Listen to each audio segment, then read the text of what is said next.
Hi guys, good evening po. Ito po ay pasasalamat sa ating Good Samaritan, Ma'am Ruthie Peters.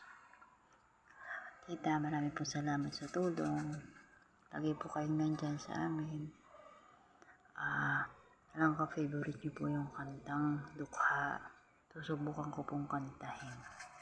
Sana po magustuhan niyo.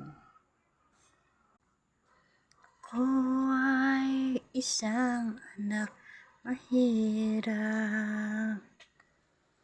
Lagi na lang akong nagsusumikap. Ang buhay ko'y sobrang gulo. Puro na lang dusa. Paano na ngayon ang buhay ko? Isang